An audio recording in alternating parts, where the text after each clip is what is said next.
Coming to you pre-recorded from Indianapolis, Indiana. This is my game for reaction, and I'm afraid it's time to get disrespectful. It's time that we swallow some truths, hard pills to swallow, some truth. Jalen Brunson is overrated. Hey, I think hear me out. He's at least been a letdown in this series. Consistent at getting beat on defense, for getting in foul trouble, making free throws, disappearing when his team needs him the most. If Jalen Brunson is the clutch player of the year, what does that make Tyrese Halliburton?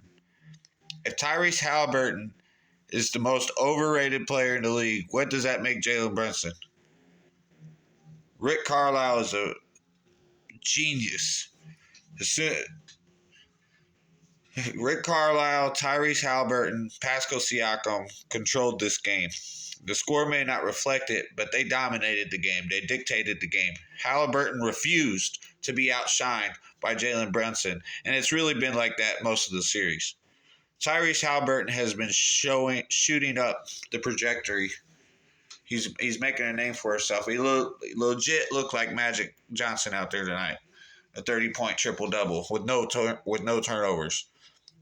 Legends are made in the playoffs. This is what happens when you do shit like this in the playoffs, bro. And not just the playoffs. This is the Eastern Conference Finals. They're one more win away from making the finals for the first time since the year 2000. And I think we can beat the Thunder. But I'll save all that until we get there. The job's not finished, man. And if you want me to do some play-by-play that I wrote down, make a comment. All it takes is one person. If you want me to do play-by-play, leave a comment asking me to do the play-by-play, and I will. But Halliburton had a 30-point triple-double in 38 minutes.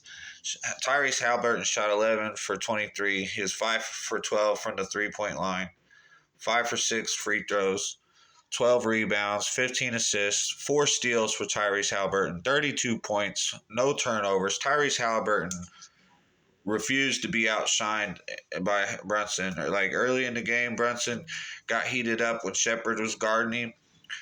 But anytime Brunson did something, Halliburton was always right there. Like, not in my house. Got the New York fan from New York that's a Pacers fan, the firefighter. He's in the house. John Halliburton, Tyrese Halliburton's dad just came back to the game for the first time, back from suspension. And he balled out, got himself a 30-point triple-double, no turnovers. Tyrese Halliburton just continues to shoot up. He's a shooting star.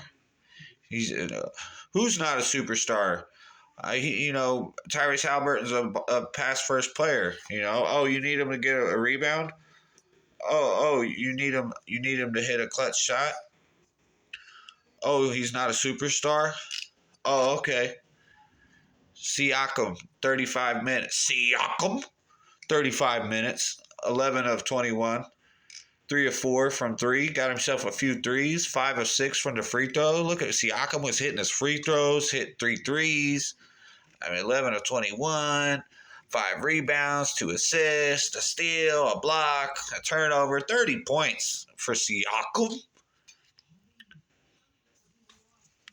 Are you waiting for it? Are you ready?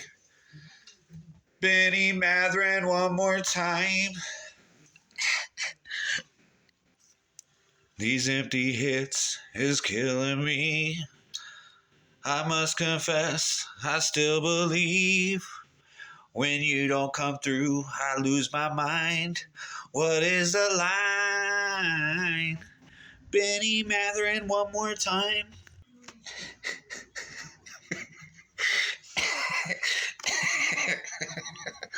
I'm sorry, man.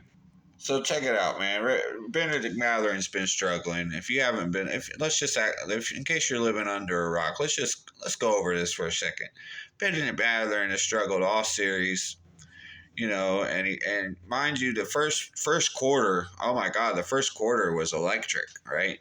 Like, these guys got, not really, but they got like half of their points in the first quarter, right? The pace. Compared to the first quarter, the pace slowed down, right? They can't keep that up. Pacers dropping over 40 points. Knicks had like 30-something points. Like, So mind you, these guys are running and these guys are scoring. And Benedict Mathurin didn't get into the game until like a minute left in the first quarter. And as soon as you think, so Mathurin's been struggling. Rick Carlisle is a genius. He's the mad scientist. He figured out the code. Benedict Matherin's new nickname might be the Enigma, the mystery. So he puts Benedict Mathurin in the game, and he takes off.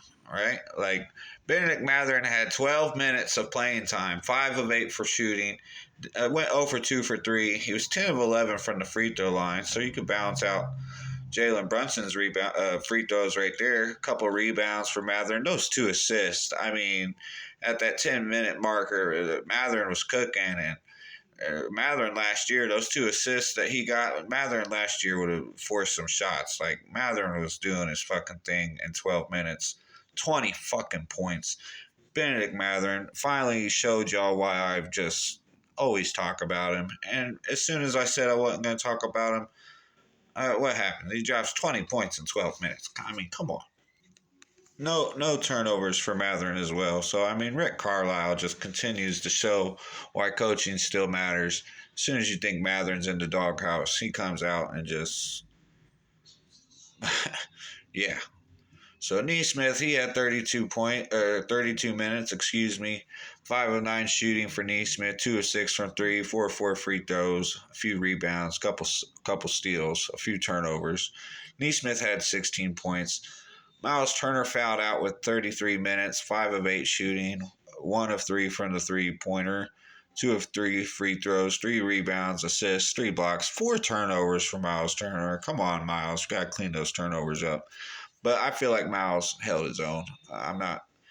He didn't have a great game, but I wouldn't say he was trash. Those 4 turnovers is trash, but overall, Miles Turner doesn't really get in foul trouble like that. And I don't really want to. We beat the refs, too, in a way, I feel like. So that's twice now I feel like we beat the refs, but I'm not going to go there. We won the game. Andrew Nembhard sucked today. He had 29 minutes, 1 of 9 shooting. He hit a 3, but that was all he got. 2 rebounds, 3 assists, 1 steal. He only had 1 turnover, so at least he didn't turn the ball over. Like Miles had 4, but Nembhard's terrible. I'm really upset with Nembhard's production. Felt like that was the main negative out of the game for the most part. I can't think of anything else that really pisses me off as much as Nembhard not doing anything tonight. Don't hate him. I'm just a little disappointed. I'm not mad. I'm just disappointed. I feel like Bradley deserves a shout out, man. Ben Shepherd, Obi Top, Shepherd and Bradley, you're not going to hear a whole lot about, but these guys are putting in some good minutes. They're getting some good experience right here. Shepherd more so than Bradley, but Bradley didn't do much on the stat sheet. But I'm really happy, man. We just got this dude in March, like not even that long ago, and he gets thrown in the fire. The mad scientist Rick Carlisle, he's a genius, man. He's just where do these guys come from, So Ben Shepherd's is a horse, man. He gets beat on defense. That's Jalen Brunson he's guarding, okay?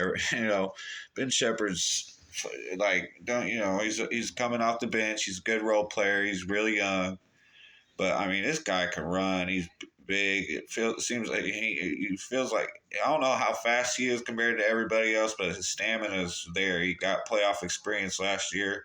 Ben Shepherd, it seems like he's always the first guy down the court. I mean, I don't know, man. If you love basketball and you're not like only loving stars or shit, if you respect the game of basketball, and like any of us would be lucky to get the role Ben Shepherd gets, man, and he does his best out there, and I think he's gonna be a good role player for at least the next handful of years. So, but anyway, Obi Toppin, whatever.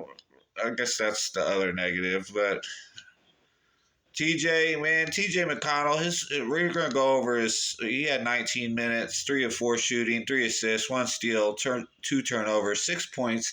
So TJ McConnell doesn't jump out on the stat sheet, but man, that guy, like I said, we needed to prepare ourselves for a little bit of regression.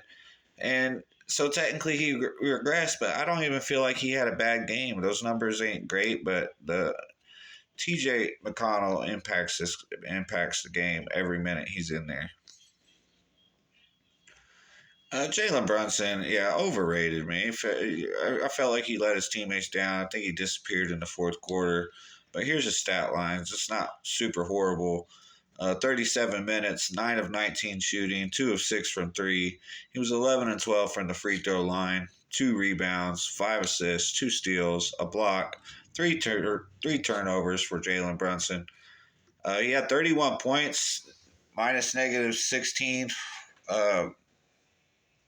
Minus 16 on whatever that stat's called. Nobody gives it a whole lot of respect, but yet they talk about it, and sometimes the coaches use it, sometimes they don't. So Jalen Brunson has been a letdown this series, period. I mean, I waited until now to take the gloves off, but it needs to be said, and it feels like the walls are going to come crashing down on Jalen Brunson if he has a stinker in Game 5 at New York.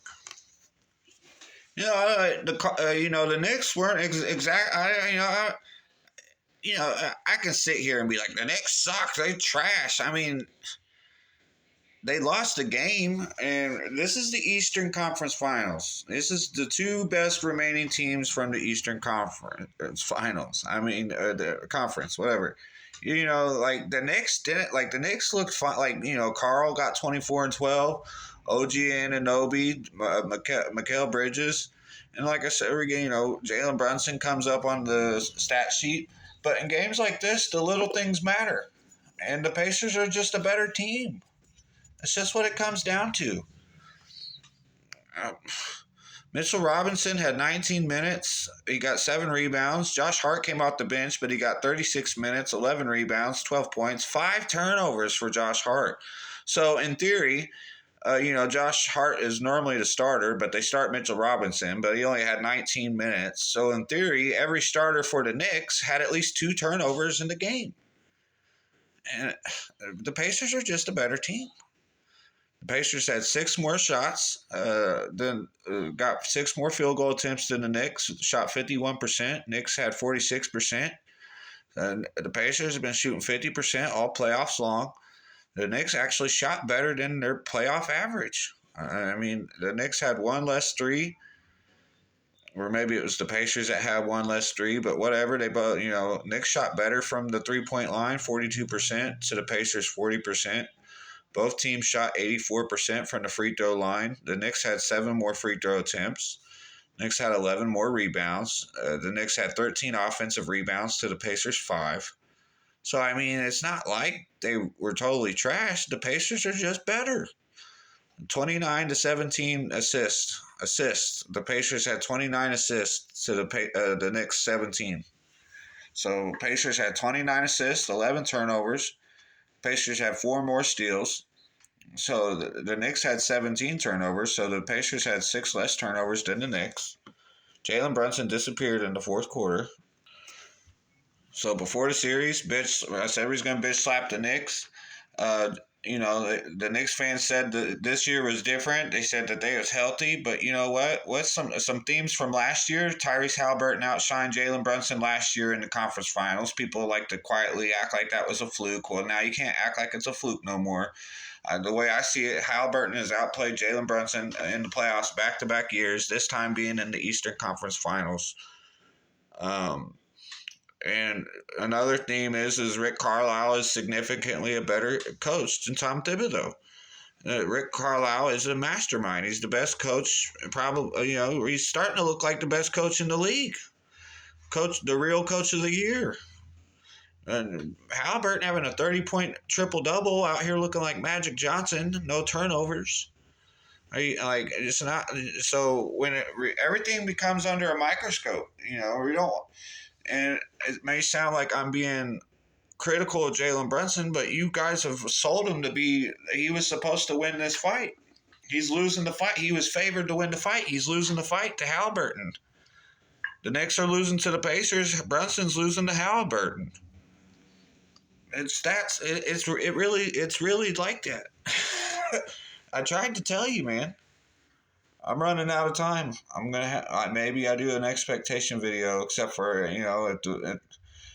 The Knicks are in trouble. This is an elimination game. Call me back. I'll be back.